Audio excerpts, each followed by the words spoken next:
What's up, guys? Welcome back to the channel. Remember to comment, like, and subscribe on our YouTube channel at Jack O'Hara TV. Derek is streaming live from Philadelphia right now. Is that right? Yes, right outside of Philly. I'm 20 minutes outside in southern New Jersey, closer to Philly than I like to admit sometimes, but too far away from Atlantic City for it to be a hop, skip, and a jump.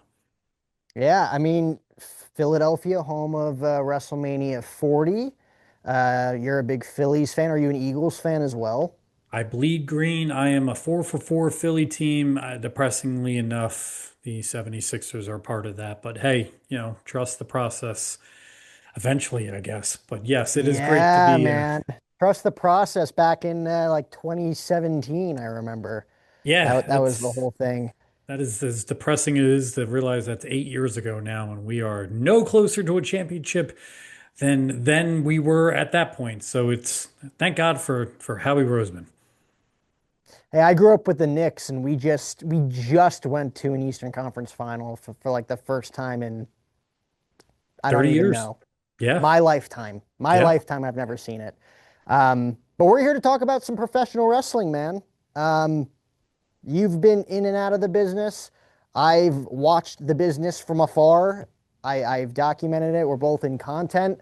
Yes. We've been blabbering on for, I feel like, the past hour about, what ifs in professional wrestling. And I want to Yes. get more into that because that's the stuff where I'm like up at night like this, about to fall asleep, thinking like, what if this never happened? What if they booked it this way, like the way that the fans wanted to book it? Like there's so many what ifs that not only in this day and age could have happened, that could have made the product completely different, but there were certain stages that we were talking about early on at the way beginning, back in the late 80s, early 90s, that probably, if that didn't happen, we wouldn't have what we have today in any wrestling company, whether it's WWE, AEW forming, NWA, TNA, all of it All could of have it. never happened with certain things. So I want to get into the first one because we kind of touched on the fact that he may or may not be in this position because of what he's done in his career, both in the ring, behind the scenes as an executive and as a front office man. What if, Derek, Paul Levesque doesn't have any emotional relationship with Stephanie McMahon? What happens? It's an amazing theory to think about. You have Triple H and China, who are a rising power couple in the company. Then all of a sudden, we're gonna shift gears and we're gonna have Stephanie McMahon become a character, and she's supposed to marry Test, and it's the big baby face. And then there's Hunter coming out, the big heel. Hey, I drugged your daughter, Vince, and I now took full advantage of it, and I'm gonna marry her, and now you're gonna have to deal with me. And then Stephanie turns heel, and then as they grow their on-screen chemistry, backstage the chemistry grows as well. And then on top of that, the growth of the company in the McMahon Helmsley era, two of the hottest heels the company's ever seen. Vince starts relying more and more on Hunter. And then you talk about what could have been. Stephanie becomes the head writer of the booking committee for SmackDown as the split happens. And then Hunter continues to gain power, and Hunter's the top guy on Raw. What if it doesn't happen? What if Vince puts his foot down and says, "No, Stephanie, you're not dating Hunter"? What if Hunter and China continue their relationship? How different is the world? It's entirely different. You think about the booking committee, the bookers underneath Vince at that time. You had Pat Patterson. You're working with Bruce Pritchard. You're working with Kevin Dunn, head of production. How many of them are Hunter guys? Not a lot. Now, Bruce and Hunter have reconnected over the years, but when you think about it, the dynamic of the business can change drastically. Hunter's world title runs with Booker T, Hunter's world title runs with Chris Jericho. Raw from 2002 to 2004, the story of evolution. Goldberg, not the best. Katie Vick, hate to bring that up, but does Katie Vick happen if Hunter's not a heavily pushed character? It's you go down that road. It's quite some interesting stuff that can break out from that. But yeah, how different is the company if Hunter and Stephanie don't end up being on-screen partners? It's interesting too because Paul was invited into the production team by Vince, right? Like you can look at it from a perspective of, hey, if you need to bounce off ideas from somebody, like I'm your guy, and Vince inviting him, like come start coming to production meetings. It's like he was gonna be around behind the scenes in some capacity, but would he necessarily get to the level of where he's at right now as chief content officer, and helping with the operations behind the scenes? Like, we really don't know. Where you think of networking, who's the person who's going to be most in Vince's ear? Is it going to be Shane? Maybe. But man, did Stephanie get a lot of his attention in the early 2000s? And when you got Hunter throwing ideas, possibly through her, to Vince, how'd you think of that? Well, Paul told me this, and Paul's recommendation is this. Well, we should get Paul more involved. When you start seeing that growth of that influence, it comes with the click. You think back to 1996, 1995, when Hunter, Sean, Kevin, Scott boycott a house show and make Vince fly out to Indianapolis and go, the product is stale. Here's what we should do.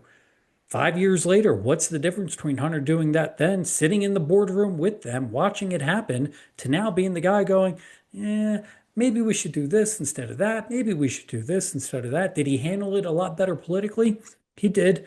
But you learn from your mistakes. And the amount of heat the click got back then compared to what he was getting then, how many people were in the dirt sheets talking about how Hunter's got Vince's ear and Hunter's got Vince's ear? He's going to have his detractors. But if he's feeding Vince what he wants to hear and Stephanie, man, does the world look a whole lot different without Paul Levesque at the top of the company here today? I mean, is there a chance that it's better with whoever else is in charge of creative? If you're asking me if I think there's a better booker than Paul Levesque out there, I think there's a case to be made that there could have been some people that at some point could have risen up. I think Road Dogg doesn't get enough credit for his wrestling mind, sitting underneath that tree myself personally from him. Talked a lot of wrestling with him. There were a lot of people that Brian Gewirtz got, out of the company when it was time for him to go with The Rock and be part of $7 Entertainment. And now you see the integration of The Rock being the board of director.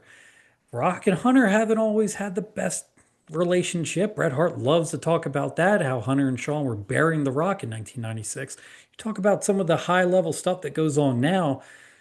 Does Rock and Hunter have the best relationship? Don't know. Does Hunter end up being the person who's got Paul Heyman by his side? Don't know. Does Lee Fittering come into play if the prolification of, Nick Khan come in? There's so many factors in so many different ways. Nick Khan doesn't negotiate the WWE TV deal. Working for CAA. Where's the company at now? Yeah. That's 2019. That's SmackDown. That's Ronda Rousey. That's a whole different world with Vince McMahon. Where's Nick Khan? Does Nick Khan even become a player in the world of professional wrestling? Man, there's a lot of fun ways to look at that. But is there a better booker out there than Hunter? It's hard to disagree with his results so far. What Yeah. my biggest part of Hunter's influence in wrestling is bringing Shawn Michaels back into the game, having Shawn take over a major part of NXT and that integration between the two companies. For a long time, it felt like it was WWE and NXT. And the integration of those two brands now, I don't believe that NXT is developmental. I know a lot of people like to say that, but Shawn Michaels being a major player in creative probably doesn't happen without Hunter. It's crazy because when Triple H had to retire, it's like, okay, we no longer have the wrestler Triple H, but he's never worked harder behind the scenes. When Shawn Michaels retired, he was gone. Gone. He left wrestling. He gone on his ranch in Texas with his wife and his kids. Yep. Gone. Without Triple H running things creatively, Shawn Michaels never even has the itch to come back and Nope. run things from a creative standpoint.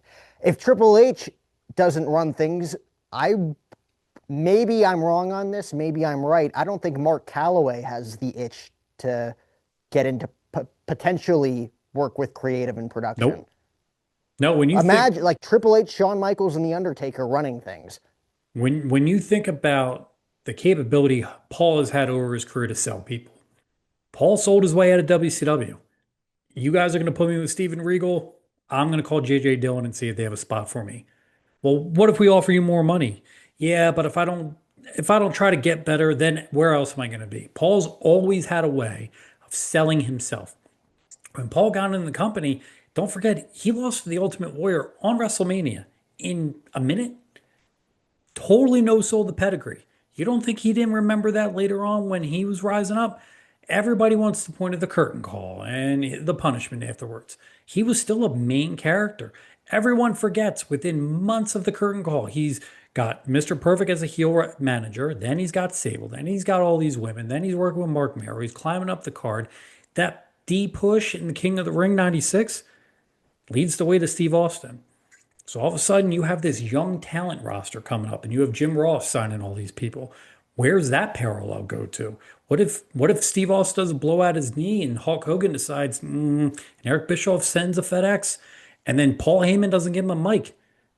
Where's Austin 316? If Jake Roberts isn't in the WWF in 1996, his main opponent for King of the Ring talking about religion and finding God in John 3:16. Does Austin 3:16 happen? Do I think Austin had the capability of being a major star? No doubt. But does it happen like that?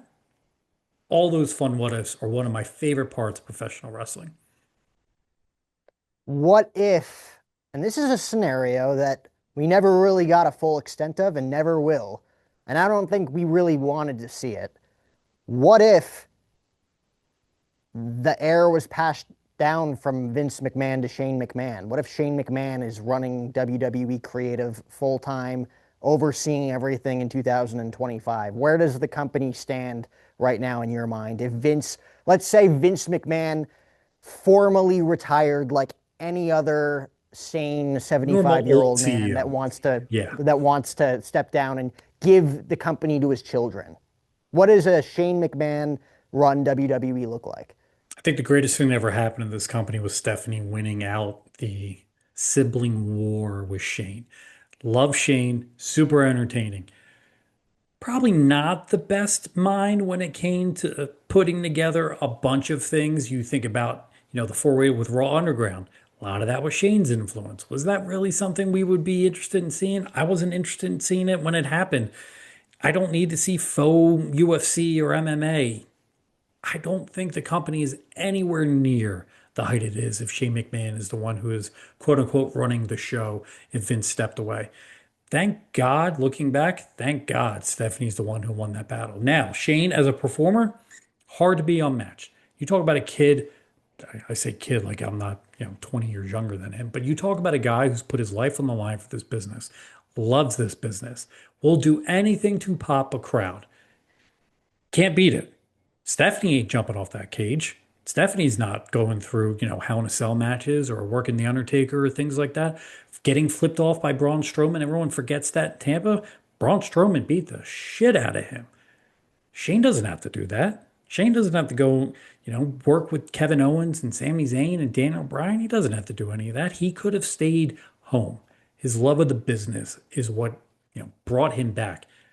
But business mind for the business, I think he's good in small doses, not an overall top of the line guy. No, I'd agree with that. And you just reminded me of that Braun Strowman bump. Because, like, you can look at the WrestleMania 32 jump off of Hell in a Cell or jumping off of Hell in a Cell against Kevin Owens, where Sami Zayn had a split second to pull Kevin Owens Yeah. up, or else all three of them would have been dead. One of the best Like, time spots ever, by the way. it really was. I mean, you hear all three of them talk about it in interviews at one Yep. point, being like, you can't even rehearse that. Like, you Nope. really have to, If you don't get it, timing it's has to be perfect. I mean, it's insane. But to me, that Braun Strowman bump is unpredictable as hell just by the way that he flipped. yeah, Like, you are fully giving Braun Strowman complete everything. control and utter trust of everything on the top of that steel cage that night. When you think about you're landing in a ring, you're not landing on a crash pad, you're not landing, and hate to break the bubble for everybody, but when that table gets out there, the table's reinforced. A lot of it's going to be soft padding. It still hurts to land on, but there's nothing like landing on a professional wrestling ring. And when you're taking that bump, you are in full faith that the opponent you're with is going to take care of you, but you also have to make sure you're going to be landing correctly. And that a lot of that is on you. It is not fun to do so. I have taken way too many and not nearly as big bumps as Shane McMahon is, and every single one of them sucks. But doing that on that stage to prove that you're going to get him over, he doesn't have to do that. He's a millionaire. No one has to do that in their right state of mind, and that's Shane's love of the business. It's nuts to me, the stunts that he was able to pull off. And I don't think he got enough credit for it, and I don't think it would have carried on because it was the COVID era. But the whole Raw Underground uh, movement that they had there for a few months, Yeah, I don't think it would have lasted. But like I feel like that was almost like a Shane McMahon run creative thing. Like, let's try 100%. this. Uh, the Thunderdome, decent idea. It gets fans involved. At least you kind of like see all the Zoom calls, right? Though some people took advantage of that with like a Chris Benoit photo or, like something that was kind of inappropriate. But like the whole underground thing was really Yep. cool to see. And Yeah. it brought out some of the young and underutilized talents that weren't getting TV time. One of my favorite parts of the Thunderdome, and I think is one of the more underrated, is that you were able to get involved. You were able to be a part of the show that you really weren't able to do before. And to me, that's one of the cool things about professional wrestling. Sports fan, baseball, football, hockey, basketball, all of it. If the crowd's into it, it's great. False start here, all sides there. But if you don't have a crowd in professional wrestling and you don't have a baby face and you don't have a heel, you're feeding off that reaction. You can go out there and do a bunch of spots, you can do a bunch of moves, you can do all that stuff. It's not going to be entertaining to silence. It's so important to have a crowd that can get pulled into what you're doing and how you're doing it. The best matches have a great crowd. There's a reason for that. You don't hear about these great matches where no one was reacting.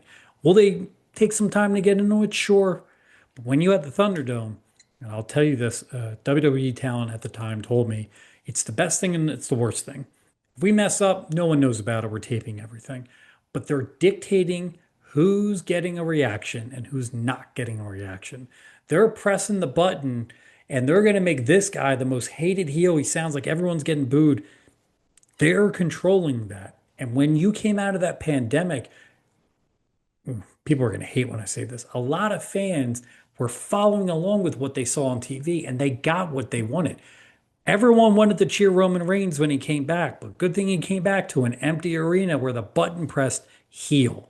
That is one of the biggest parts of the Thunderdome that has now bled into what the product is today. Everyone wanted to cheer Roman Reigns. Roman Reigns went away because he was sick. He was afraid of COVID. He wanted to make sure his body was good. Don't blame him. If you are performing in front of a crowd and that's his return, he's going to get that cheer because everybody wants to be part of a moment.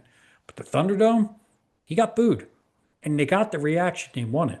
And it's one of the coolest things I think from a WWE production standpoint is that they were able to capitalize on that and portray their people the way they wanted them portrayed.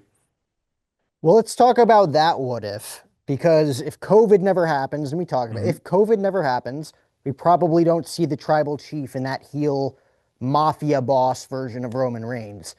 What if, because the original match was supposed to be, I believe, Goldberg versus Roman for the Universal title that year at WrestleMania That in is correct. Tampa. We briefly discussed this. Not a lot of wrestling fans like talking about this. It's taboo. If you bring it up, people just scoff. But like we talked about Goldberg beating Bray Wyatt in Saudi Yep. Arabia, right? As one of like the worst booking decisions of all time. Ever.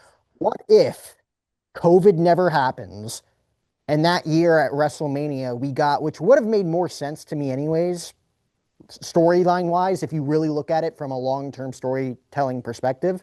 What if we got The Fiend walking into WrestleMania as the Universal Champion in WrestleMania 36 against the big dog Roman Reigns?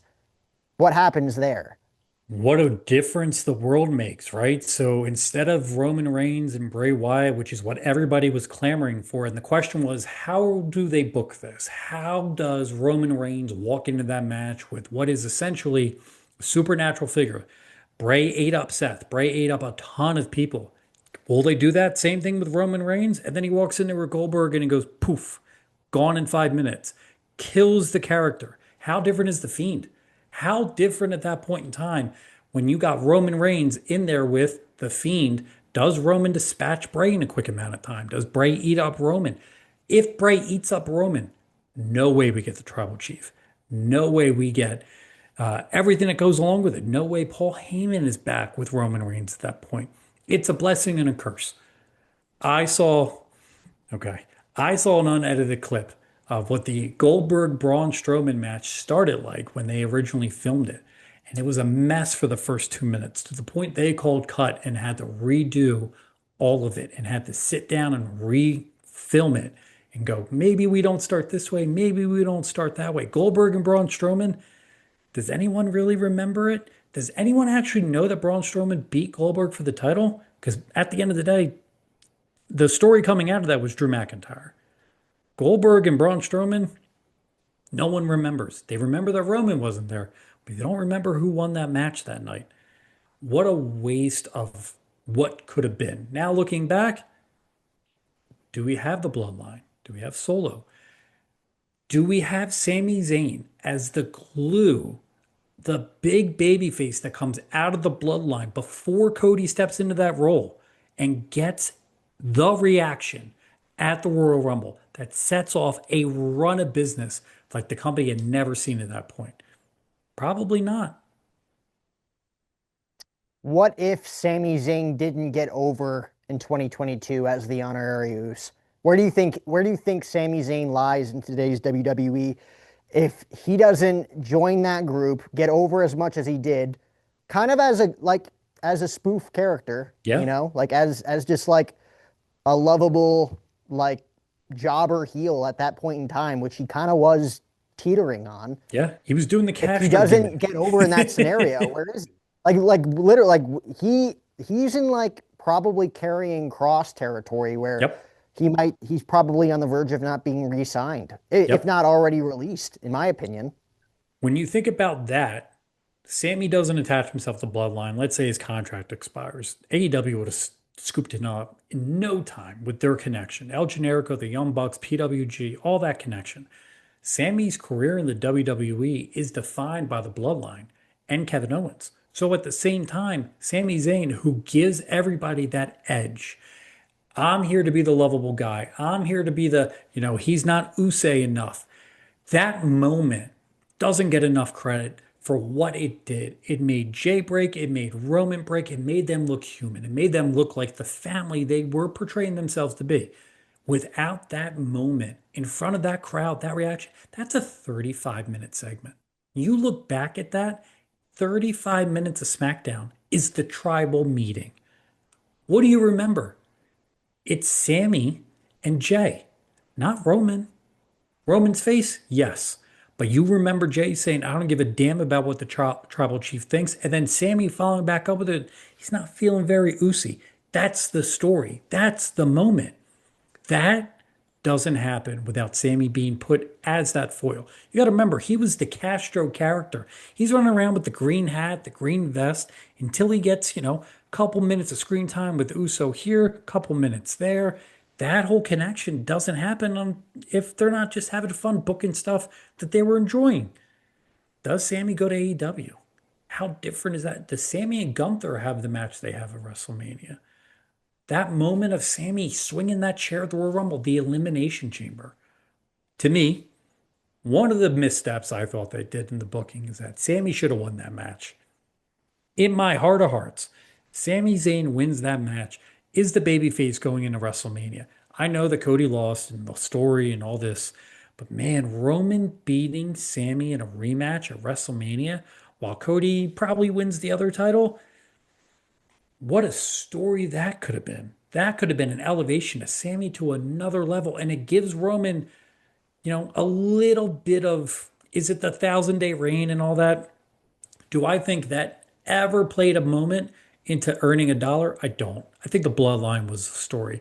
It's great that he was a 1,000 day champion and all this, and you had the t-shirts and the merch. But man, Sami Zayn is a babyface champion going to WrestleMania. The story is Sammy, like Kevin Owens in the background. I think that was the real story. And I think they actually missed lighting a country on fire. They could have toured Canada for years based off Sami Zayn, former world heavyweight champion, as that heroic babyface. He's Bret Hart in this generation, to me. Hmm. Money, That's a money, money could have been flushed down the toilet there. Interesting. Because like if you look back at that timeline, that was the peak of the whole Bloodline era. 100%. Uh that Sami Zayn era and going into WrestleMania 39. And if I recall correctly, the World Heavyweight Championship hadn't been introduced until after WrestleMania 39. Possibly. So Cody winning the Rumble, it's like he had to go after the WWE Championship. So like you would have had to have some sort of Zayn versus Rhodes or Zayn versus Reigns versus Rhodes Something. matchup. Definitely wasn't a part of their plan for Sammy to get over as much as he did. Like Sami Zayn was the Daniel Bryan, he was what Cody Rhodes was at WrestleMania 40, Yep. right? When Rock was going to come in. And that's honestly a good what if too, That's a because great what if. what if Dwayne Johnson does not listen to the WWE universe and just books himself in the main event, Rock versus Roman? Is it still the most jam-packed, revenue successful WrestleMania of all time? Absolutely. WrestleMania Yes. 39 was, of course, WrestleMania 40 was. WrestleMania 41 is now the most successful Yep. financial WrestleMania of all time, right? And so on and so forth. WrestleMania 42 will be even bigger. But what if they don't listen to the fans and they just push Cody aside at WrestleMania 40? What happens there? I think you have the biggest backlash that you would have ever had towards a company that was trying to find as much goodwill as possible. Cody was the guy as the White Knight to remind everybody, hey, Vince McMahon's out. You got to remember something. Vince resigned one day before that Royal Rumble.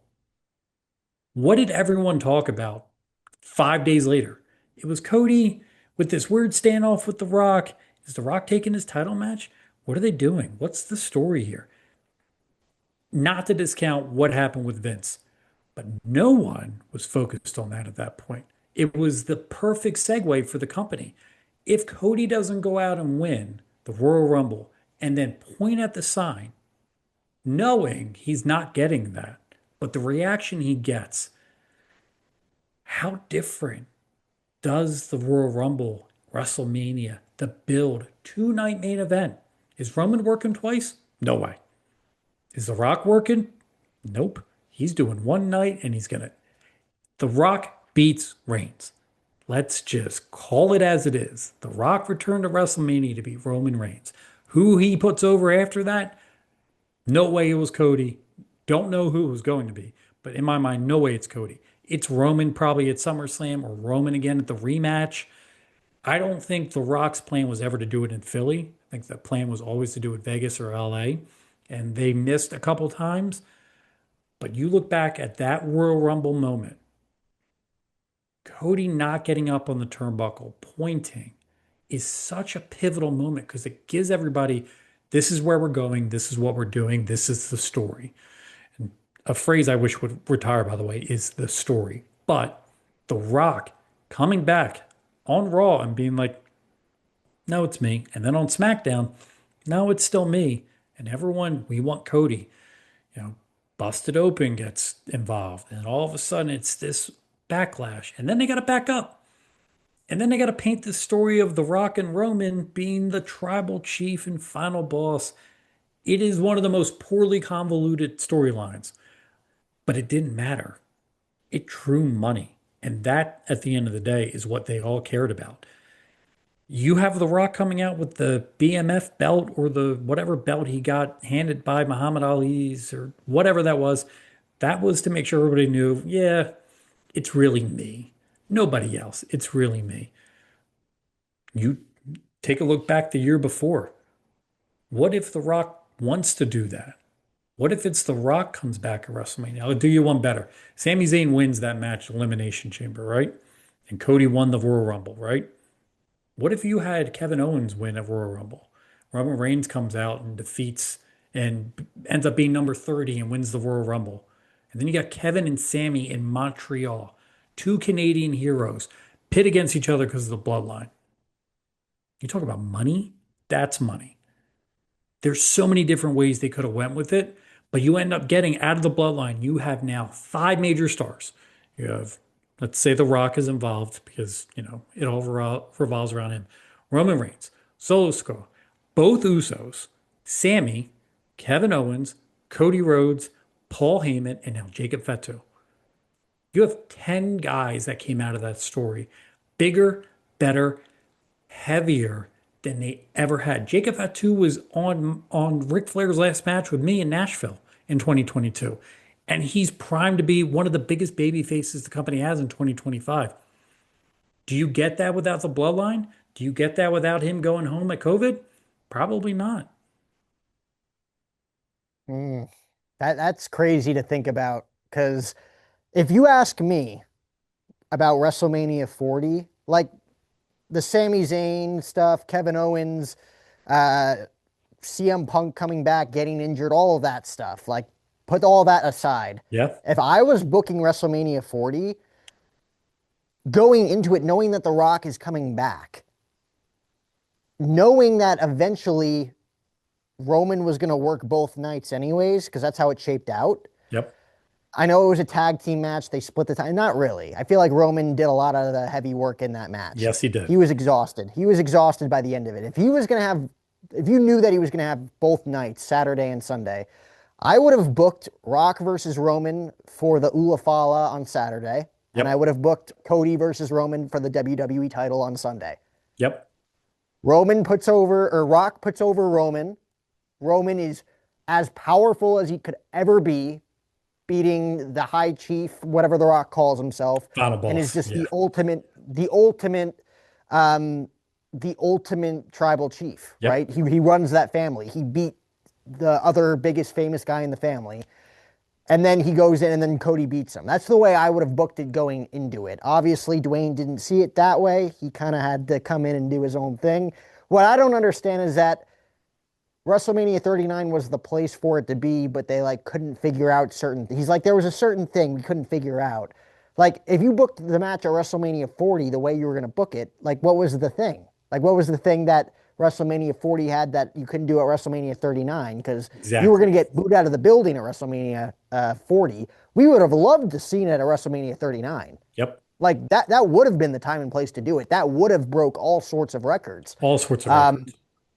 so like I don't understand like what that missing piece that he says was because he kind of just came in and jacked the whole story up that was being told for 2 years. And it's crazy to look back at because in either scenario, you're right. The Rock probably would have put himself over against Roman Reigns 100%. for the title. For the title, knowing that he wasn't going to be there full time, which didn't make sense at all. Yep. Because like, who would he have put over? Roman again in a rematch? Like you said, that's probably the most logical choice. They didn't really have anybody else at that point in time that was big enough to beat The Rock for the WWE Championship. Like, it was Roman Reigns, 50 feet of crap, and everybody else. Yep. Like that was kind of it. Like they had to build Cody up to be the one that eventually beat Roman Reigns. What if, here's a good what if. What if Drew McIntyre beats Roman Reigns in Cardiff, Wales at Clash of the Castle? When you think about that and the capability of having that market, 60,000 people in that stadium, and you have everyone just biting on every near fall, and he still loses. And then Tyson Fury comes in and sings Bye Bye Miss American Pie. You talk about, I understand Drew's frustration. I get it. But at the same time, Roman Reigns is what dictates what business is at that point because the goal all along was Roman and Rock. We did this dance for 5 years to get to Roman and Rock, and we still, 2025, don't have it. We talked about this 7 years ago. You remember when Roman was supposed to beat Brock? Oh, they put it on Seth. And then Roman and Rock was going to be something after Brock went away, and then it just never happened. And then The Rock comes back, but he's kind of in, he's kind of out. And then you got McIntyre. McIntyre's a babyface who gets super hot, super good on a international platform that they have never encountered in a country they've never done well in, drawing that crowd, and then you use it to debut Solo. What is lost in this is the money that got invested in this company from Saudi Arabia.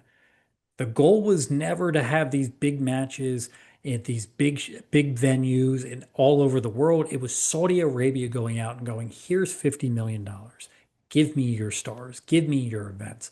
We'll Pay for it all. Come to us. And then other towns are like, we can do that. It's the same thing with the NFL. They bid for site fees. Now, WrestleMania gets moved from Minneapolis and goes to Las Vegas because they made so much money. Las Vegas said, we want it back. We want more. They're not going to say no.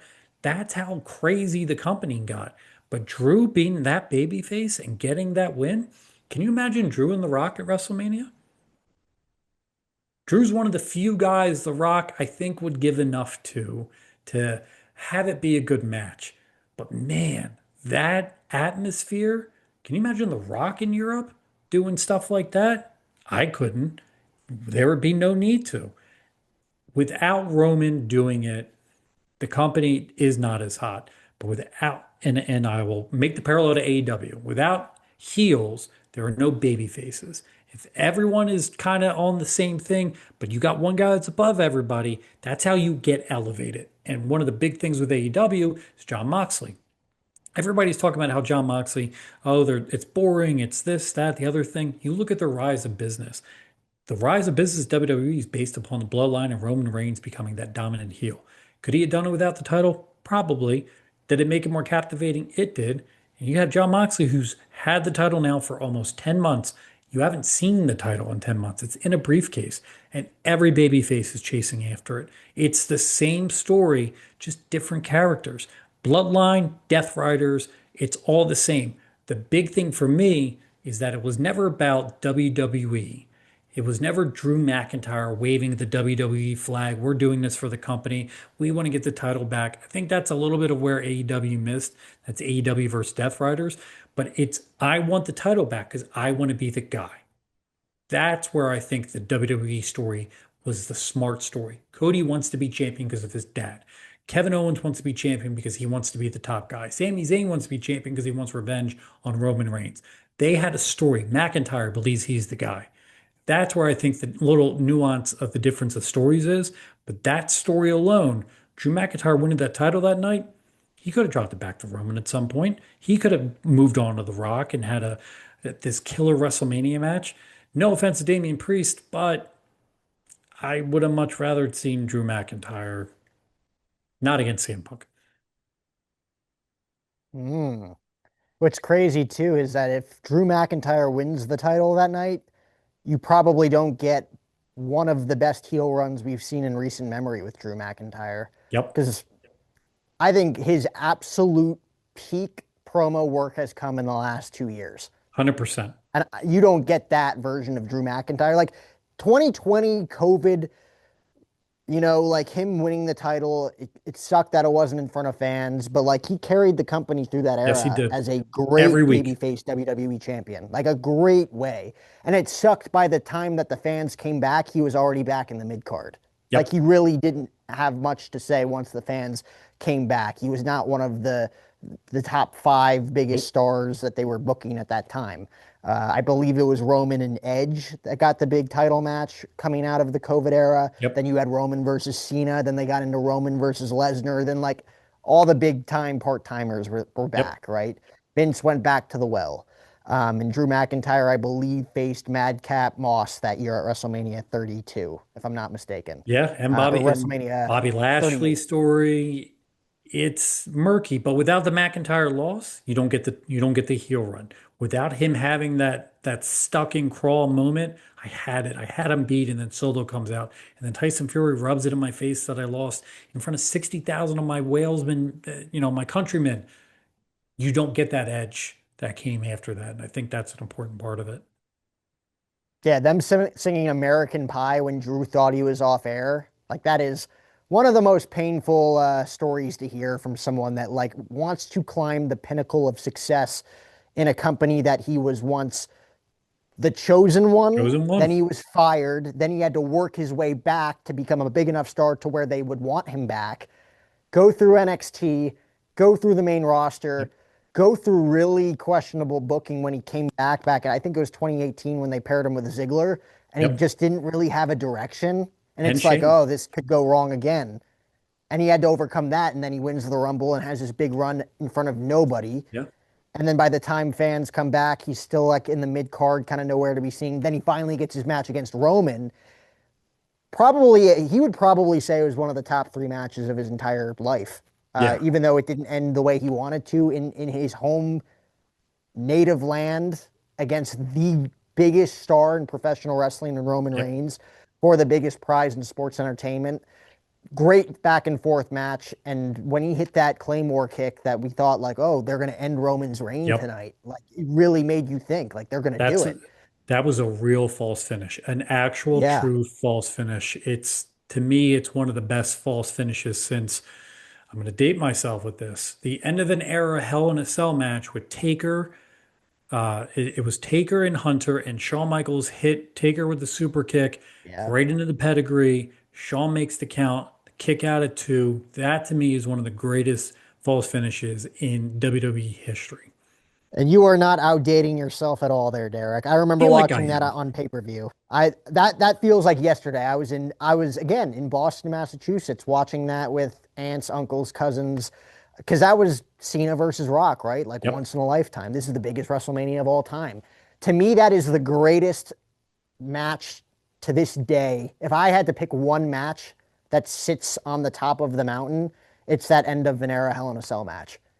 But That's like an that in, is a that's a 2 decade story, let alone a 4 year run yep. of Michaels Taker, Triple H Taker, Triple H Taker, right? Like that is the culmination of like an entire era. The only thing that would have Yep. made that better is if that was truly the end of Taker and Triple H that night. I don't Like that's disagree with you.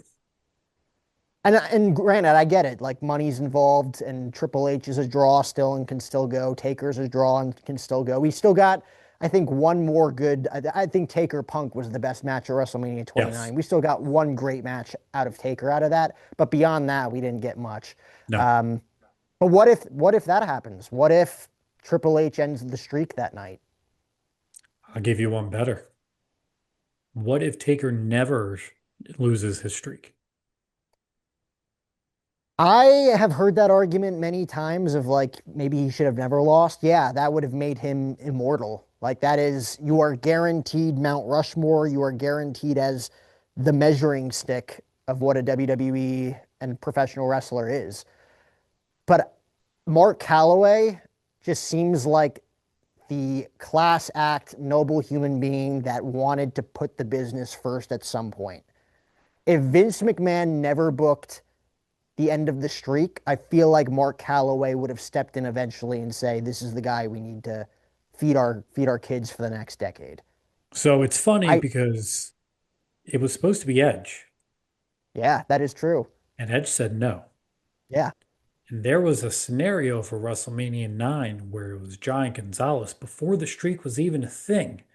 That yeah. the only way they could be able to get some heat on this guy is to have him beat Taker. And thank God it didn't end up that way. Because, man, how different is wrestling if Giant Gonzalez beats Undertaker at WrestleMania? You have something that carried WrestleMania for almost 10 years. Never happened, never become a possibility. Even during the American Badass era, he still never lost at WrestleMania.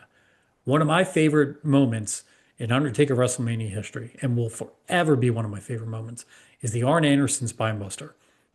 That to me is one of my favorite moments. Him and Flair, Toronto, Arn slides in, hits the Spinebuster, slides out. That to me was what WrestleMania was about. It was big moments, big events, things you would never expect to see at any point in time. That was always cool to me.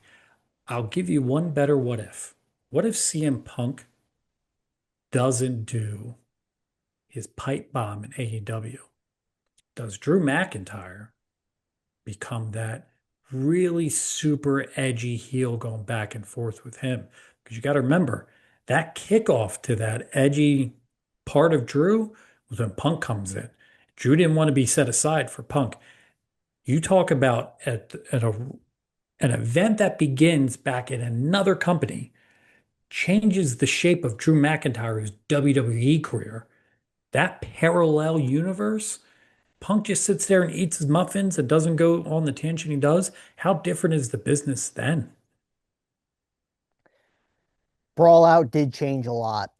And this is the one thing I've wanted to get off my chest about analyzing the John Cena pipe bomb promo as a Yes. sidebar, to that. If he like him calling out Claudio and Nick Nemeth and Matt Cardona, it was cool. I wasn't expecting it. I was like, oh, damn. Like he's mentioning an AEW name, a TNA name, an Yeah. independent name, but they're all friends, right? Like they all are known friends. Yes. Nick Nemeth's in TNA, TNA and WWE are together. John Cena and Claudio are close. John Cena and Matt Cardona obviously have history. If he had mentioned Kenny, Nick, and Matt Jackson instead of those three names, that would have been a pipe bomb. That would have been the pipe That would bomb. have been your moment. Yep. That would have been unbelievable. But that's just a side note. Yeah, if that never happens, is CM Punk still in AEW today? I don't Right. know. I feel like there was too many problems for that not to blow up at some point. If CM Punk was civil that night, the Jack Perry stuff I feel like was still going to come out. There were still issues with Matt and Nick Jackson. I don't know if it would have been the same, but yeah, who's to say if he ever came back, if he didn't blow up and realize, wow, this isn't a real business, as he said on Ariel Helwani's podcast. And I don't know if Drew McIntyre has that perfect dance partner to bring out the best in him. You're right. Also, the other what if is if what happens if CM Punk doesn't get injured at the Rumble? It's Like, is true. that rivalry truly the same? Is Drew Damian Priest the match? Hmm. Because they probably go Punk Rollins for the world title Right. if Punk doesn't get hurt. How Drew different is probably that doesn't card? have a, yeah. And remember, Priest was the tag team title. Him and Balor were the tag team Yep. champions. Um, I don't know what they do with Drew. Shakes it all up at that point in time. To me, and I'll preface this back to the WrestleMania before. Seth Rollins doesn't get enough credit for what he did, not only in the tag match with Roman and Rock and Cody on one leg. This dude is out there with nothing going on in one leg and then still has to go out the next night and work. To me, he does not get enough credit for what he Yeah. did that WrestleMania weekend. And I think it showed you put Seth in a spot, he's going to kill it regardless of what it is. Opening match, main event, whatever you put in front of him, he is that guy who will just grab it by the hands and go, I got it. Give it to me. Let's go. He is the 100% main event of WrestleMania 40. No doubt about it. Uh, Rock said it, Cody said it. I mean, he was the guy, and I'm Yep. glad that he's finally on the run that he's on now, even though I don't think it's even close to reaching its climax. No. I'm glad Roman Reigns or Seth Rollins is almost getting the Roman Reigns-esque push. I feel Yep. like long term now. Him with the Money in the Bank contract again is nostalgic and just it just looks right. Yep. What if Seth Rollins wasn't the man that turned on the Shield? What if it was Roman Reigns or Dean Ambrose? I think that is one of the coolest aspects of Batista leaving.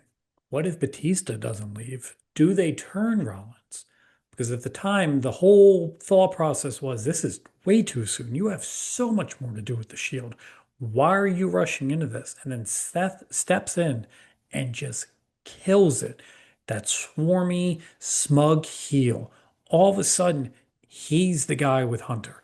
Seth, Orton, Kane, Hunter, J&J Security, one of the more Mhm. underrated heaters that were out there.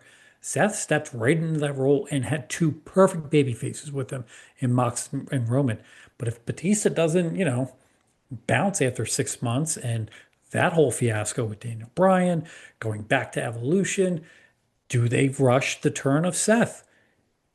All valid points, but man, did Seth take that ball and run with it back then? He was the best heel, and I always say when he first turned, the Shield was as hot as they had ever been. Yep. And for them to do the turn that night when Dave left, which was always interesting to me because that whole run, like he'll probably be the first to say that it was an abject failure. He Yes. wasn't in the shape that he needed to be in. It was only 4 months long. Like Yep. he was only back for 4 months when like he probably planned on being back way longer. He was probably going to win the WWE World Yep. Heavyweight Championship at WrestleMania if it wasn't for the Yes movement and Punk leaving and all the things that transpired there. But Seth Rollins turning on the Shield, getting that big rub, being Triple H's apprentice, winning Money in the Bank. And when he won Money in the Bank, Derek, like he was not ready at all to be a No, world champion. Like, nope. like you're thinking like, okay, this is an interesting pick because you had other guys in that match that definitely could have been a world champion. Yes. Um, I know Dean Ambrose was in that match. Cesaro was in that match. Dolph Ziggler was in that match. Nobody was like above all else like the favorite to win that match. But when Seth Rollins won, I'm like, okay, I get it. He just turned on the Shield, like big heel right now, but he's not ready at all. No. By the time he won and cashed in, it's like, of course he should be Yep. world champion. Like that 9 month evolution of him turning on the Shield, him winning Money in the Bank, him having to fend off Dean Ambrose, him having to fend off Roman Reigns before he got hurt for a few months, him having to fend off John Cena, getting in the ring with Brock Lesnar and John Cena at the Royal Rumble, which to Yep. me is one of the greatest triple threat matches of all time. If not the Uh, best. 3 generations, like Brock Lesnar's UFC fight style paired with the PG face of John Cena and then the future of Seth Rollins, all 3 different styles, like technically gifted wrestler. Just like I said, like the The poster brute. child of the company, even though like I wouldn't necessarily say he had reached his peak of being a technical pro wrestler at that Yeah. point, though he had moments, right? And then Brock Lesnar's just fighting style of just being a total world beater. Like those 3 shouldn't have any in-ring chemistry whatsoever, and they just did. It was incredible to watch.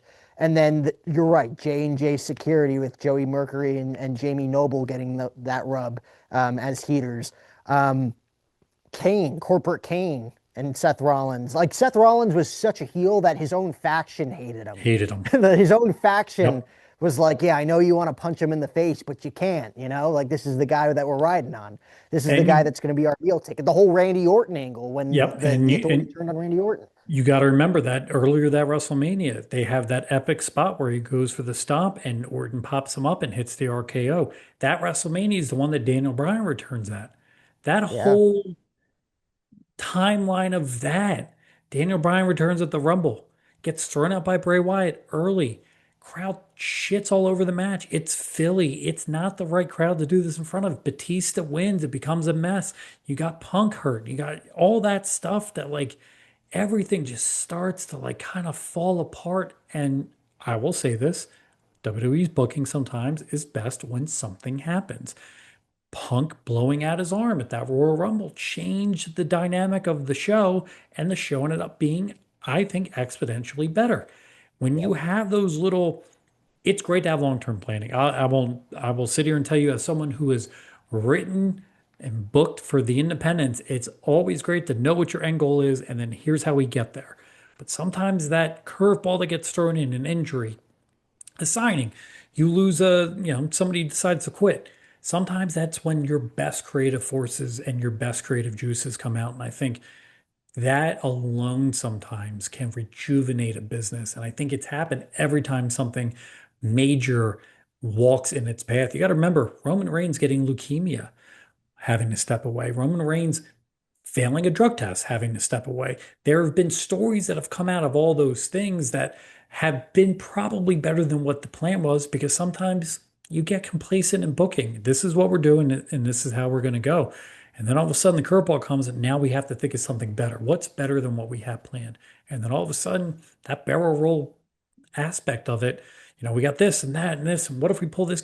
All of that. It's the fun of professional wrestling. If the fans don't hate Roman Reigns in that moment at WrestleMania 31, they don't pivot and have Rollins cash in. Yeah. Um, Seth taking like the most spectacular RKO of all time, I Ever. will say too, throwed you off the scent of him cashing in. Like Randy Orton just hit the greatest RKO Yep. we've ever seen on slimy little Seth Rollins And and he's pin him done. in That's the the end middle of of the his ring. night. And like it kind of erased your mind of like like at that point in time, like I didn't even think of a scenario in which Seth Rollins would cash in Money in the Bank. Like obviously he's the Money in the Bank holder. He's the top heel in the company right now. Uh, I for me, and I was young. This was 10 years ago, so I was 15, 16 years old. Just watching the product in front of me. as an outsider, what like just didn't factor in that Seth Rollins could cash in. He had history with Brock Lesnar at that point. Obviously, he has history with Roman Reigns at Yep. that point. Like I was thrown off the scent completely after he lost that match to Orton, and that match happens, which And is even you nuts. think about someone, 15 years old, the company thinks Roman's the guy. So why would Roman not win a WrestleMania? That's not the WWE's thing. The babyface is the victor. And also, that was the added wrinkle of the Money Bank. No one had ever cashed it in the middle of a match before. Yeah. That creative aspect all of a sudden changes everything. That music hit and everyone went, huh, that makes sense. Huh. Now I don't know who is going to win. I didn't think Brock would put over Roman. Why would Roman lose? It's his big baby face moment. He won the Royal Rumble. But now you got Seth out there. I guess Seth's out there so Roman can beat him. So Brock doesn't have to lose. And that's the story. And it's like, no, it's now here's the birth of the next heel. Here's the next top heel. And he's got two opponents ready for him. He lost to Randy Orton earlier and he just screwed over Roman Reigns. And then boom, you have the summer of Seth.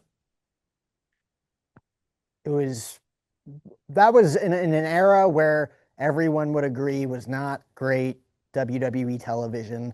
That was the sucker and suffetash era, right? Yeah. Um, it wasn't great television, but Seth Rollins' character of the architect, like that was peak Seth Rollins. Yep.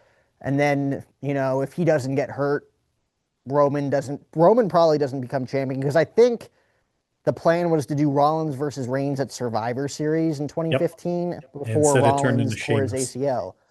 Yep. If that match happens, I think Roman goes over and That would be Seth's my run assumption as well. ends. So, like, the goal was to eventually get the title on Roman Reigns. The fans rejected it at first. Okay, we'll pivot here. But eventually, like, our long-term plan is still there. Like, Yep. Roman's going to be the champion. They get their wish regardless. But if that happened that way, instead of Seth Rollins never tearing his ACL, Yeah. does that damage Seth Rollins? I Possibly. don't. That's one of those what ifs that I feel like not a lot would change. But I don't know how you book Seth Rollins after losing the title and what his story is there moving forward. Because that was the supposed to be the biggest WrestleMania of all time in Yep. Dallas, right? But you had Seth Rollins on the shelf, you had John Cena on the shelf, you had Randy Orton on the shelf. And you have The Rock If come back those for three that, aren't like, hurt, if those three aren't hurt, yeah, Shane McMahon probably doesn't come back. nope. Um, I still think it's Hunter and Roman up top, but no, you're not doing Shane McMahon and Undertaker at Hell in a they're Cell. probably doing Cena Taker that Yep. year, which would have been still not what Cena Taker would have been 10 years before that, but like No. it And would you have want been to talk better than about, WrestleMania 34. I was going to say, you want to talk about a missed opportunity. Cena Taker in New Orleans was one of the just what are we doing moments. Mm. On paper, yeah, I get it. The franchise versus the franchise, essentially, like two Yeah. of the most recognizable names in your company who have never faced each other at WrestleMania. That should have been a streak match if they would have done it. Yep. Um, And then you got Cena in the crowd drinking beer. Like, is it going to happen? Is it not going to happen? Like, what are we Looking back doing? at it, like it was interesting. We've never seen anything like that, but like for that magnitude of John Cena versus The Should have been Undertaker, bigger. like yeah, that's a match both in their prime. You could have done what they did with Cena Rock at 28 and book it a year in advance and book it Yep. as the biggest event ever. Um, Honestly, that could have been WrestleMania 30 Yeah. instead of Cena versus Wyatt and Lesnar. Because at that point in his career, nobody in their right mind believed that The Undertaker could have beat Brock Lesnar Yep. legitimately. Because even though it is scripted entertainment, The Undertaker has always been the leader of the yard, Yep. right? The most badass character of all time that could take out just about anybody. But at that point in his career, his body was so beaten down, Yes. and Brock Lesnar was so in his prime. Like there was no scenario in which you were going to get a great wrestling match out of those two. That should have happened 8 years prior to that, before Lesnar left. Like the next big thing, Brock Lesnar, when he came into WWE, that person should have taken on the Undertaker at WrestleMania. How about, But instead, we got a beaten down Mark Calloway that doesn't even remember the match because Nope. he was concussed the whole time against a primed and ready world beater in Brock Lesnar who didn't need to beat The Undertaker. Like No. he would have been fine if he had lost that match at WrestleMania. He was always going to be Brock, and I think that's the one thing that everybody missed in this is that he didn't need the win. He could have lost. It also didn't have to happen. Brock Taker was not a draw at that WrestleMania. No No, one really wanted to see that because really at the end of the day, who who would have assumed that they would have ended the streak with Brock? It never should have happened. I think it's one of those things that you take a look back, again, another what if Taker wins that match. How big is Bray Wyatt the next year? Beating The Undertaker. That is the moment that it should have been. Bray Wyatt that year having a hell of a match with John Cena, too.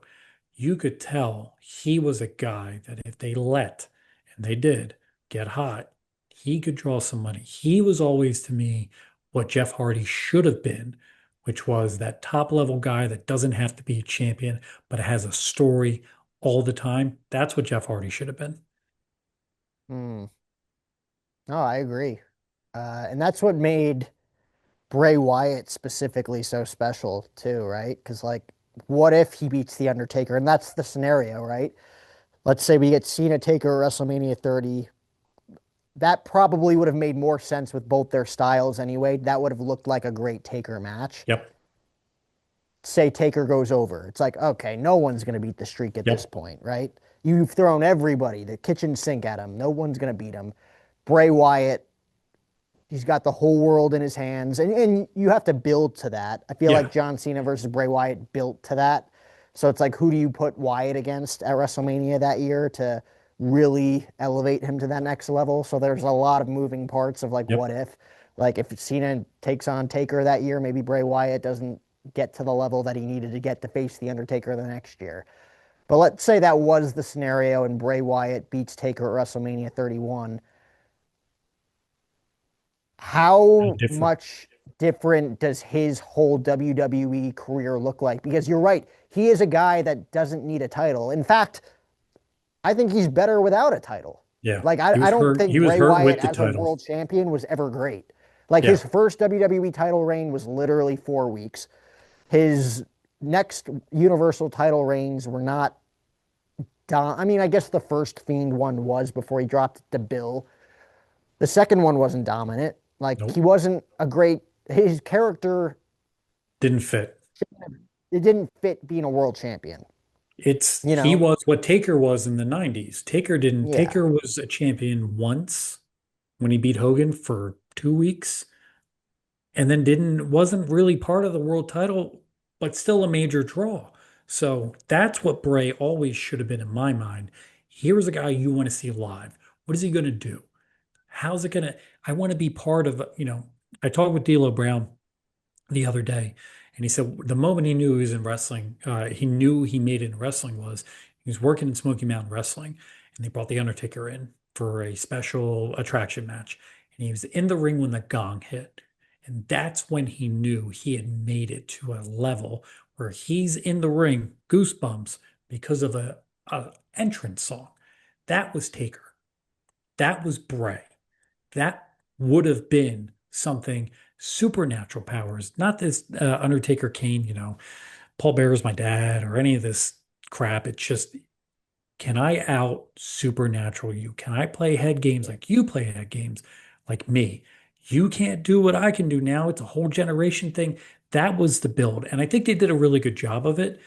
I will still say what should have been that WrestleMania in San Francisco still should have been Sting Taker.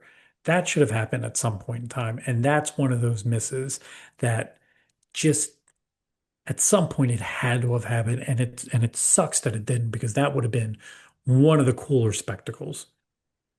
I guess that really is the true dream match that we never saw in any capacity. Because like we saw dream matches when like they were way past due and they weren't great and they kind of Yep. ruined the idea of the match ever happening to begin with. That's the one match that that was the only window was Yep. WrestleMania 31. That's it. Or if Ever. WWE had cleared Sting beyond WrestleMania 31 after that match with Seth Rollins, that I think they said you're done. Maybe WrestleMania 32 in Texas, you know. They could have But done, that's I mean, when cinematic matches started happening, a lot of yeah, smoke and mirrors, that could have been something to happen. I'll give you the other dream match that I wish would have happened. Kurt Angle and Bret Hart. That could have been one of the greatest professional wrestling matches we ever saw. Canadian yeah. hero, Olympic gold medalist. I talked to Kurt a decent amount. That is the one on his bucket list that he is upset they weren't able to pull off. And I think that would have been one of the greatest matches any of us had ever seen.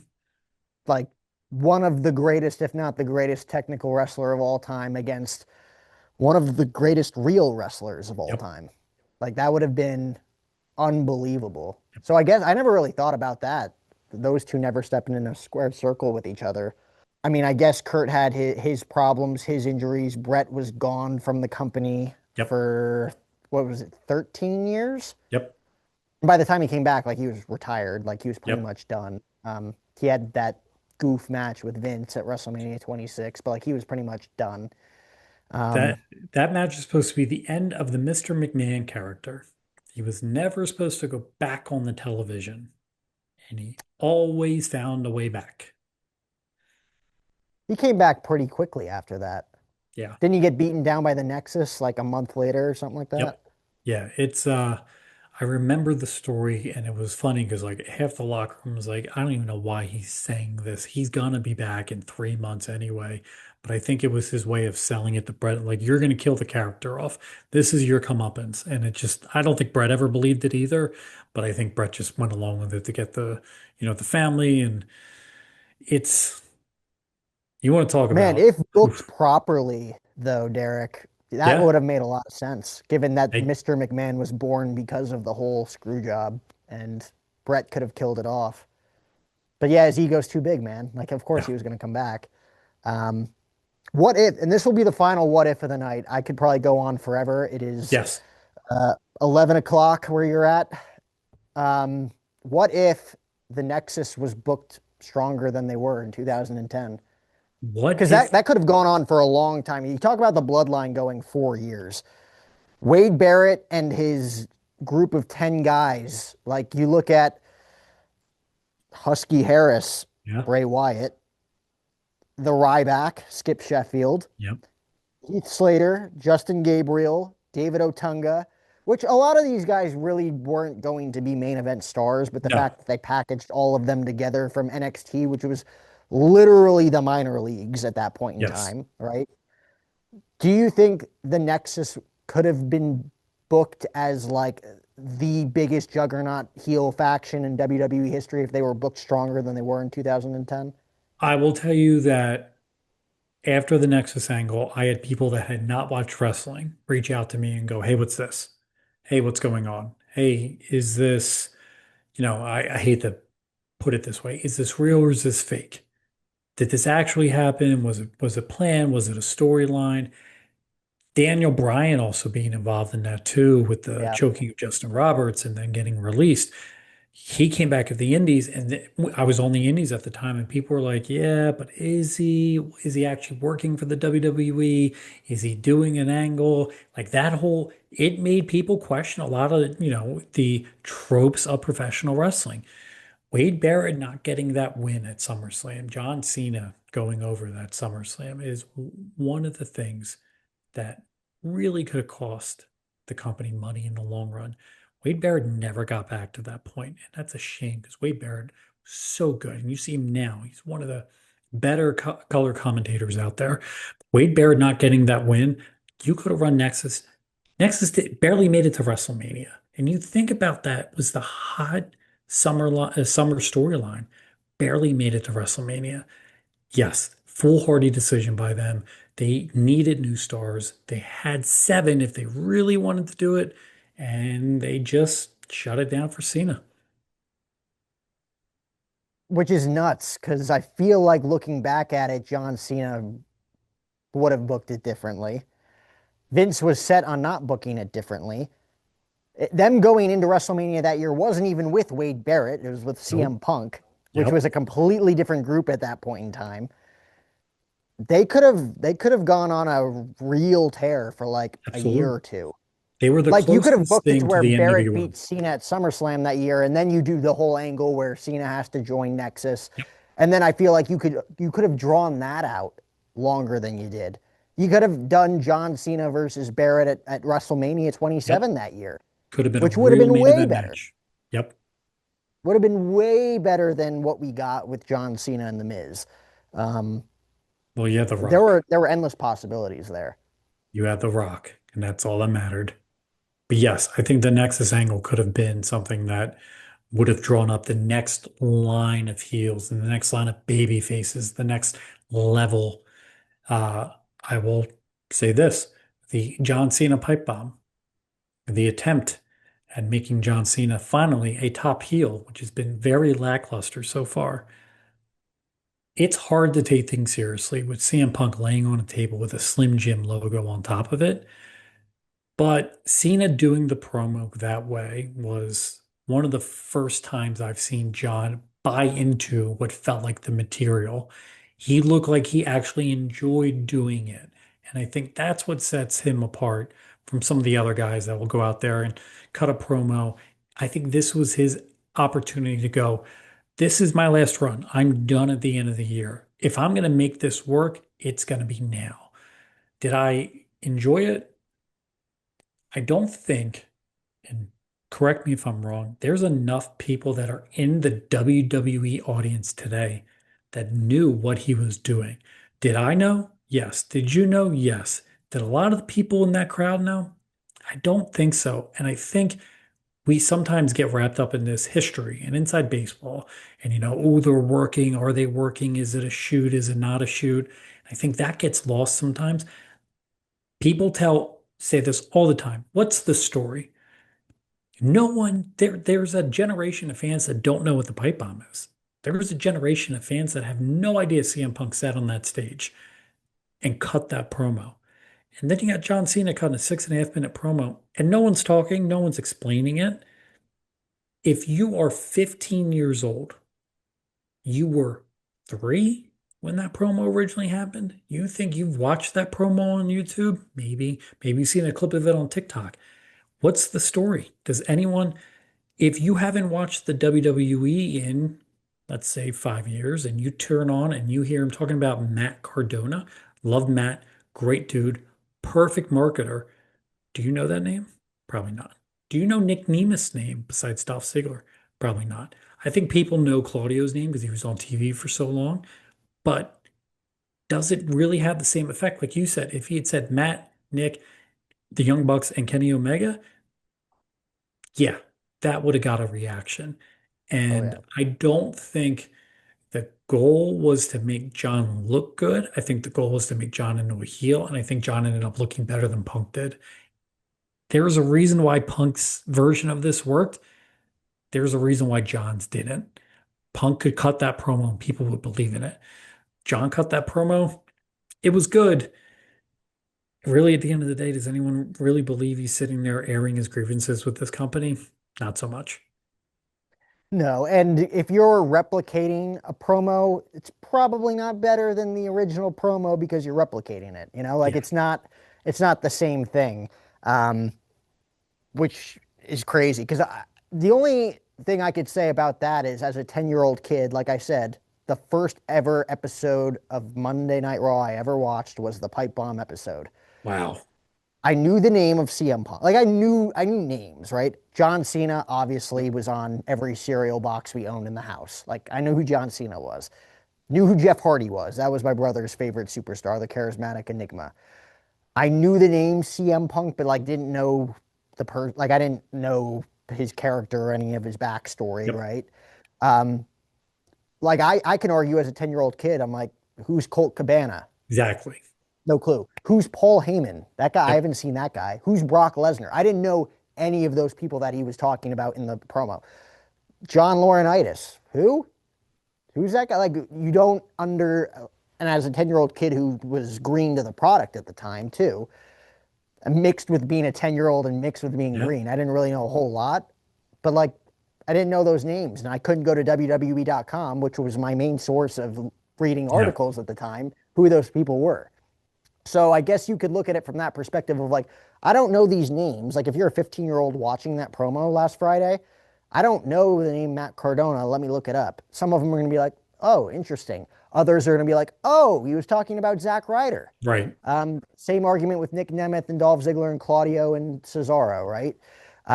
But like, I feel like that's almost going to introduce this generation that is unfamiliar with the original pipe bomb to like look into what this promo was really about, which is going to make more people read up and become diehard fans of pro Yeah. wrestling down the line, which is very cool. I'll give you this though. You think anybody in Saudi Arabia is going to care? Ooh, not at all. Not No. at all. I'm still on the fence of them going at all. Uh, it's gonna be an interesting ride the next couple of days. I hope I think everyone's they've already safe. flown out too. Some are already there. Some have dealt with some issues, and I'm sure we're going to hear more. I hope everyone's safe, and I hope everyone gets there that's going to go there safely, and I hope everyone gets back safely with no issues. Um, for the betterment of the idea of this, I wouldn't have done it, but I can't imagine trying to redo this 4 days. It would have been a logistical nightmare. I get it. There's not an arena you could book in a No. 4-day span No, that not would for two make it. TVs either, because Nope. you got SmackDown and you got the PLE or whatever we call it nowadays, premium live event. There's no building in America that you could have been able to do this with in such a short amount of time. So I get it, but still, it doesn't feel right. It doesn't. I'm very intrigued to see what happens. I hope it goes off without a hitch. Um, really strange times we're living in, Derek. Like Yes, it is. extremely strange times politically, entertainment wise, the whole shebang. We could do what ifs like every single week if you're down, because like I Don't feel tempt like me we with a can good go time. on tangent. Don't tempt me with a good time. I can talk wrestling all day long, and you can hear me talk wrestling. I sit down every week with ECW founder Todd Gordon and D'Lo Brown, and soon more coming very shortly at podcastheatwrestling.com. Check us out over there. We're also posting clips from the classic Conrad Thompson podcast, Grill and JR, 83 Weeks with Eric Bischoff, Something to Wrestle with Bruce Pritchard or John Layfield, depending upon who's on the show. What Happened When with Tony Schiavone. It's podcastheatwrestling.com. Check us out. Please like, subscribe, hit the notification button, as I'm sure Jack tells you every time, because if you don't know we're there, we're just trying to talk to anybody who wants to listen about wrestling. Guys, I've watched it. It's great. Give them a follow. Remember to comment, like, and subscribe on our YouTube channel at Jack O'Hara TV. We'll see you next time.